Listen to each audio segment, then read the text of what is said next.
Hey guys, welcome back to the universal science. और America के एक कॉलेज में एक लड़का और एक लड़की पढ़ा करती थी। लड़के का नाम डीन था, वहीं लड़की एमा थी। ये दोनों भले ही एक ही क्लास में पढ़ा करते थे, लेकिन दोनों की बिल्कुल भी नहीं बनती थी। जहाँ लड़की बहुत शरारती थी, वहीं लड़का बहुत शांत और अकेला रहना पसंद करता था।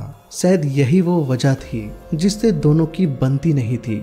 एक दिन कॉलेज के प्रोफेसर ने सभी बच्चों को बताया कि कल हम एक ट्रिप पर एक आइलैंड घूमने जाएंगे जो उसके कॉलेज से अधिक दूरी पर नहीं था। इसलिए सभी बच्चे इस ट्रिप के लिए तैयार हो गए। अगली सुबह सभी बस में बैठकर आइलैंड पर पहुंच गए। उसी शाम एक जहाज में बड़ा सा पार्टी चल रहा था जिसमें सभी एंजॉय कर रहे थे। तभी अचानक वहां पर पुलिस की रेड पड़ गई।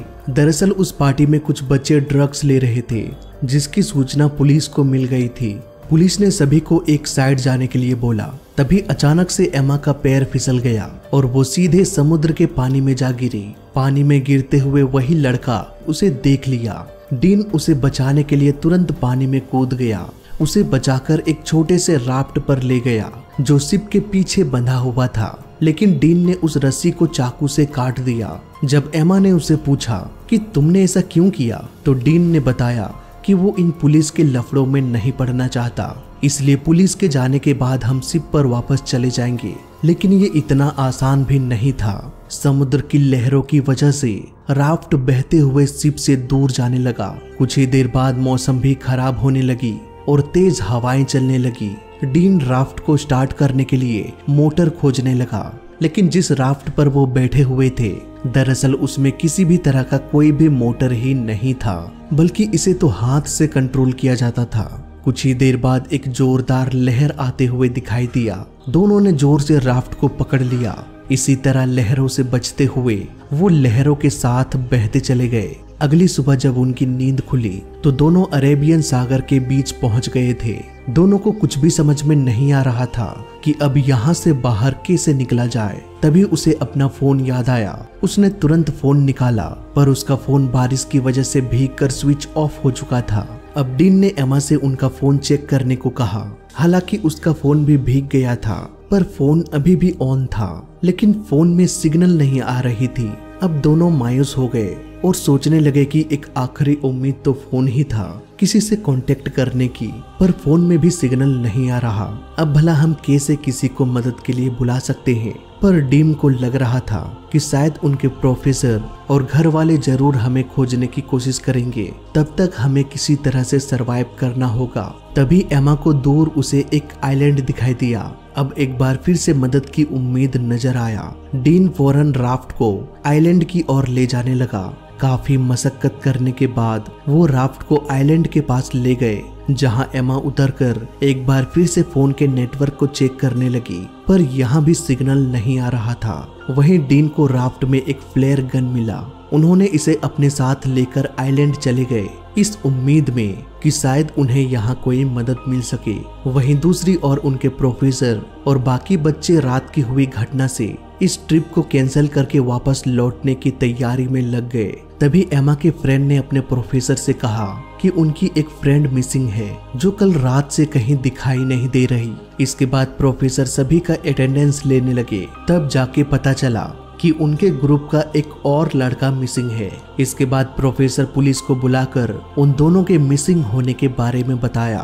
पुलिस उन दोनों को खोजने का पूरा भरोसा जताया। इसके बाद सभी अपने अपने घर वापस लौट गए, लेकिन एमा और डीन के वापस ना लौटने की वजह से उनके फैमिली वाले कॉलेज चले गए और कॉलेज के प्रोफेसर से अपने बच्चों के बारे में पूछने लगे, पर प्रोफेसर कुछ भी ठीक से नहीं बता पा रहा था। वहीं दूसरी ओर आइलैंड में डीन और एमा घूमते घूमते एक वाटरफॉल में पहुंच गए, जहां डीन एमा को एक फोटो क्लिक करने को कहा, पर एमा ये कहते हुए बात को टाल दी कि हमें यहाँ से बाहर निकलने के बारे में सोचना चाहिए, न कि यहाँ के सुंदर नजारों को एंजॉय करना चाहिए। ऐसा कहते हुए दोनों आइलैंड के दूसरे छोर में चले गए, पर वहाँ भी उन्हें समुद्र के अलावा और कुछ भी नहीं मिला। इसके बाद वापस से दोनों राफ्ट की ओर लौटने लगे, लेकिन जहाँ पर ये लोग राफ्ट छोड़कर गए थे, अब वो राफ्ट वहाँ पर मौजूद ही नहीं था। शायद समुद्र की लहरें उनके राफ्ट को अपने साथ बहा कर ले गई। सिर्फ उन्हें एक लाइफ जैकेट मिला। मायूस होकर दोनों आइलैंड के किनारे दिन भर इधर उधर घूमते रहे। शाम होते ही आग जलाकर दोनों उसी के किनारे बैठकर बातें करने लगे और वहीं पर सो गए। अगली सुबह जब डीन की नींद खुली तो देखा कि एमा वहां पर नहीं थी। डीन तुरंत उसे खोजने के लिए समुद्र की ओर जाने लगा। तभी उसने आइलैंड के किनारे एमा को देखा जो आइलैंड के रेत पर SOS लिख रही थी। शायद ऐसा करने से हमें किसी तरह की हेल्प मिल सके। इसके बाद डीन नहाने के लिए समुद्र में चला गया और वहीं खड़ी एमा उसे देखती रही। उधर उनके फैमिली वाले लगातार उनके प्रोफेसर से पूछे जा रहे थे कि क्या कोई खबर मिली, क्या पुलिस अभी तक उन्हें नहीं खोज पाई। तब प्रोफेसर ने कहा कि पुलिस को समुद्र के किनारे एक छोटा सा राफ्ट मिला, पर उस राफ्ट में वो दोनों नहीं थे। शायद राफ्ट को छोड़कर वो दोनों कहीं चले गए हो सकता है वो दोनों अपनी मर्जी से कहीं चले गए और कुछ दिनों बाद वापस लौट आएंगे। पर उनके फैमिली वाले जल्द से जल्द उन्हें खोजना चाहते थे, इसलिए उन्होंने प्रोफेसर से कहा कि अगर पुलिस वाले नहीं खोज पा रहे तो क्या हम प्राइवेट रेस्क्यू टीम को उन्हें खोजने के लिए हायर करें। प्रोफेसर ने उन्हें भरोसा दिलाया कि पुलिस जल्द ही उन दोनों को खोज निकालेगी। वहीं दूसरी ओर एमा वाटरफॉल से पीने का पानी बोतल में भर रही थी। तभी उसे महसूस हुआ कि शायद उनको कोई फॉलो कर रहा है। वो घबराकर वापस डीन के पास चली गई, जहां डीन धूप से बचने के लिए लकड़ी और पत्तों से एक झोपड़ी बना रहा था। एमा भी झोपड़ी बनाने के लिए उनकी मदद करने लगी। दोनों आराम से पानी पीकर आइलैंड को एंजॉय कर रहे थे, पर सिर्फ पानी पीकर ही पेट नहीं भरा जा सकता, इसलिए उन्हें आइलैंड पर जो कुछ भी खाने की चीजें मिलता दोनों आपस में बांटकर खा लेते। इसी आइलैंड पर उन्हें केले का पेड़ भी मिला जिस पर पके हुए केले लदे हुए थे। दोनों ने उसी केले को खाकर अपने झोपड़ी में आराम करने लगे। उधर पुलिस न्यूज में आकर बताया कि दोनों अब तक मर चुके होंगे, इसलिए पुलिस अब उनके डेड बॉडीज को खोजने में लगे हुए थे। लेकिन उनके फैमिली को अब भी भरोसा था कि शायद दोनों जिंदा होंगे और किसी बड़ी मुसीबत में फंसे होंगे, इसलिए उनकी फैमिली वाले हेलीकॉप्टर लेकर उनको खोजने के लिए निकल पड़े। वहीं आइलैंड में थोड़ी देर बाद रात होने वाली थी। एमा डीन को बता रही थी कि वो अपने फैमिली को बहुत याद कर रही है। तभी डीन को वहां पर एक इंसानी खोपड़ी मिला। एमा उसे देखकर बहुत डर गई, क्योंकि उसे लगा कि शायद ये भी यहाँ हमारी तरह फंस गए होंगे और उनकी ये हालत हो गई होगी। इसलिए मुझे भी लगता है कि हमारी भी हालत कहीं इसी तरह ना हो जाए। पर डीन ने ये कहते हुए उसे भरोसा दिया कि शायद ये किसी मछुआरे का होगा जो यहाँ से कभी निकल नहीं पाया। शायद उन्हें खोजने के लिए कोई नहीं आया होगा, लेकिन हमारे पीछे पूरी फैमिली है जो हमें खोजते हुए जरूर हम तक पहुंच जाएगी। ये सब बोलकर डीन ने उसे विश्वास दिलाया कि अगर यहाँ पर हम एक दूसरे का साथ ऐसे ही देते रहेंगे तो हम यहाँ कभी नहीं मरेंगे और एक दिन हम जरूर घर चले जाएंगे। ये कहकर वो एमा को किस करने लगा। एमा पहली बार किसी को किस कर रही थी, इसलिए उसे अच्छा भी लग रहा था। अब रात भी हो चुकी थी, फिर क्या होना था। डीन ने सारी हदें पार कर दिया। अगली सुबह जब एमा नींद से जागी तो वहाँ डीन नहीं था। वो फौरन उठकर डीन को आवाजें लगाने लगा, पर कहीं भी वो दिखाई नहीं दे रहा था। वो बहुत घबरा गई और उसे खोजते हुए आइलैंड के अंदर जाने लगी। तभी उसे डीन दिखाई दिया जो एक गड्ढा खोद रहा था। तभी अचानक से एमा गिर गई और उनके पैरों में चोट लग गया। डीन फौरन कुछ पत्ते को रगड़कर एमा के चोट लगे हिस्से पर लगा दिया और कहा कि तुम्हें अब कुछ नहीं होगा। यहाँ पर डीन ने एमा को बताया कि एक कार एक्सीडेंट में उसकी माँ की मौत हो गई। तभी वहाँ जोरदार बारिश होने लगा। दोनों बारिश को एंजॉय करते हुए डांस करने लगे। उधर न्यूज में बताया जाता है कि एमा और डीन के लापता हुए 1 महीने से भी अधिक समय गुजर चुका है और अब पुलिस को लगता है कि शायद अब वो दोनों जिंदा नहीं रहे। इसलिए पुलिस की टीम ने ऑफिशियली उन दोनों को खोजना बंद कर दिए। पर अभी भी उनके फैमिली वालों को लग रहा था कि दोनों के दोनों जिंदा हो सकते हैं। इसलिए उनके फैमिली वाले एक बार फिर से हेलीकॉप्टर से उन्हें खोजने के लिए निकल पड़े, पर इस बार भी उन्हें कुछ भी हाथ नहीं लगा। उधर वो दोनों आइलैंड पर खूब एंजॉय कर रहे थे। कुछ और हफ्ते गुजर गए। उन्हें ऐसा लग ही नहीं रहा था कि वो किसी आइलैंड में फंसे हुए थे। वो दोनों हर एक पल को एंजॉय कर रहे थे।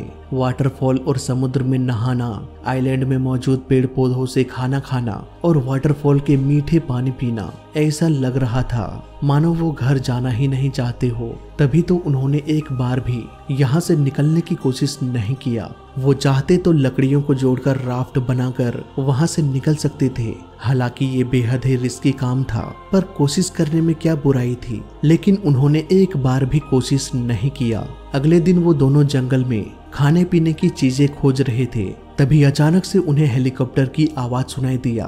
दोनों तुरंत झोपड़ी के पास जाकर फ्लेयर गन खोजने लगे, पर उन्हें वो फ्लेयर गन मिला ही नहीं। इतने में वो हेलीकॉप्टर वहां से चला गया। हेलीकॉप्टर के जाने के बाद एक बार फिर से वो फ्लेयर गन को खोजने की कोशिश करने लगे, पर इस बार भी उन्हें फ्लेयर गन नहीं मिला। अब दोनों को शक होने लगा कि शायद हम दोनों के अलावा कोई और भी इंसान है जो हमारी चीजों को चुरा रहा है। इसी तरह से कुछ दिन और बीत गया, लेकिन इतने दिनों के दरमियान में सिर्फ एक बार हेलीकॉप्टर की आवाज सुनाई दी थी और इस खुले समुद्र में एक बार भी कोई शिप इस रास्ते से नहीं गुजरी थी। यही सब बैठकर दोनों झोपड़ी में सोच रहे थे। तभी डीन ने एमा से कहा कि उन्हें घर जाने की उम्मीद छोड़ देनी चाहिए। इस आइलैंड में पूरी लाइफ एक दूसरे के साथ बिताने का फैसला कर लेना चाहिए। तभी अचानक से किसी जानवर का आवाज सुनाई दिया। फौरन डीन आइलैंड के अंदर जाने लगा उस जानवर को ढूंढने के लिए। डीन को अकेला जाते देख एमा भी उनके पीछे पीछे जाने लगी। थोड़ा दूर जाकर डीन ने देखा कि एक ब्लैक पैंथर उसे देख रहा था। इसे देखकर डीन फौरन वहां से भागने लगा और उसके पीछे पीछे पैंथर भी भागे जा रहा था। भागते भागते डीन एक जगह गिर गया। जब एमा डीन के पास पहुंची तो उसने देखा कि डीन खून से लथपथ चाकू लिए खड़ा था। उसने ब्लैक पैंथर को मार दिया था। उधर उनके फैमिली और फ्रेंड्स उसे मरा हुआ मानकर अपनी अपनी लाइफ में व्यस्त हो गए। वहीं एमा और डीन ने उस आइलैंड पर जीना सीख लिया और उसी आइलैंड में अपनी जिंदगी गुजारने का फैसला भी कर लिया, क्योंकि उन्हें जो उम्मीद थी कि शायद उन्हें कोई बचाने आएगा, अब वो उम्मीद भी खत्म हो चुकी थी। एक दिन एमा अचानक से उल्टियां करने लगी। तब डीन ने पूछा कि क्या तुम प्रेग्नेंट हो? तो एमा कहती है ऐसी कोई बात नहीं, बस ऐसे ही उल्टियां हो रही है। इसके बाद दोनों झोपड़ी के किनारे लेटे हुए थे। तभी अचानक ऊपर से उनका खोया हुआ सामान गिरा। जब उन्होंने ऊपर देखा तो पेड़ पर उनका सामान लिए एक बंदर बैठा हुआ था। उन सामान में से एक फ्लेयर गन भी था। बंदर को लालच देने के लिए डीन ने उसकी ओर केला फेंका।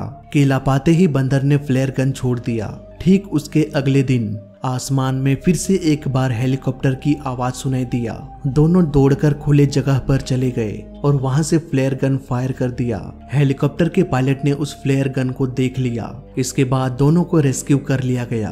करीब 3 महीने इस आइलैंड में गुजारने के बाद उन्होंने पहली बार किसी इंसान को देखा था। उनके फैमिली वालों को उनके जिंदा होने की सूचना मिलते ही उनके फ्रेंड्स और फैमिली हेलीपैड पर पहुंच गए। तो ये थी कहानी एमा और डीन की। मैं मिलता हूँ आपसे अगली वीडियो में। जय हिंद, वंदे मातरम।